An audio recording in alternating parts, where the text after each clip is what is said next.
ಸಣ್ಣ ವಿಷಯಕ್ಕೆ ಶುರುವಾದ ಜಗಳ ರಣರಂಗವಾಗಿ ಮಾರ್ಪಟ್ಟ ಘಟನೆ ಕೊಡಿಗೇನಹಳ್ಳಿಯಲ್ಲಿ ನಡೆದಿದೆ. ಅಂಗಡಿ ಮುಂಭಾಗದ ಕಸದ ವಿಚಾರಕ್ಕೆ 2 ಟೆಕ್ಸ್ಟೈಲ್ ಮಾಲೀಕರ ನಡುವೆ ಮಾತಿನ ಚಕಮಕಿ ನಡೆದು ನಂತರ ಕಲ್ಲಿನಿಂದ ಮಾರಣಾಂತಿಕ ಹಲ್ಲೆ ನಡೆಸಿದ ಘಟನೆ ಗ್ರಾಮಸ್ಥರನ್ನು ಬೆಚ್ಚಿ ಬೀಳಿಸಿದೆ. ಮಧುಗಿರಿ ತಾಲೂಕಿನ ಕೊಡಿಗೇನಹಳ್ಳಿಯಲ್ಲಿ ಸಾಮಾನ್ಯವಾಗಿ ಶಾಂತಿಯುತವಾಗಿದ್ದ ಈ ಪ್ರದೇಶದಲ್ಲಿ ನಡೆದ ಈ ಘಟನೆ ಗ್ರಾಮಸ್ಥರನ್ನು ಆತಂಕಕ್ಕೆ ದೂಡಿದೆ. ಮಾತಿನ ಚಕಮಕಿ ತೀವ್ರವಾಗಿ ವಿಕೋಪಕ್ಕೆ ತಿರುಗಿದಾಗ ಕೋಕೋರಾಮ್ ಎಂಬಾತ ಕಲ್ಲಿನಿಂದ ಭವರ್ ಲಾಲ್ ಮೇಲೆ ಮಾರಣಾಂತಿಕ ಹಲ್ಲೆ ನಡೆಸಿದ್ದಾನೆ.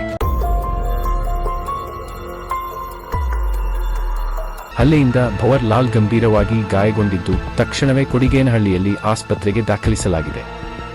ಘಟನೆಯ ಮಾಹಿತಿ ತಿಳಿದ ಕೂಡಲೇ ಕೊಡಿಗೇನಹಳ್ಳಿ ಪೊಲೀಸರು ಸ್ಥಳಕ್ಕೆ ಭೇಟಿ ನೀಡಿ ಪರಿಶೀಲನೆ ನಡೆಸಿದ್ದು ಆರೋಪಿಯ ವಿರುದ್ಧ ಪ್ರಕರಣ ದಾಖಲಿಸಿಕೊಂಡಿದ್ದಾರೆ. ಒಟ್ಟಾರೆ ಸಣ್ಣ ವಿಚಾರಕ್ಕೆ ಆರಂಭವಾದ ಜಗಳ ಮಾರಣಾಂತಿಕ ಹಲ್ಲೆಗೆ ತಲುಪಿರುವುದು ಆತಂಕಕಾರಿ ಬೆಳವಣಿಗೆ.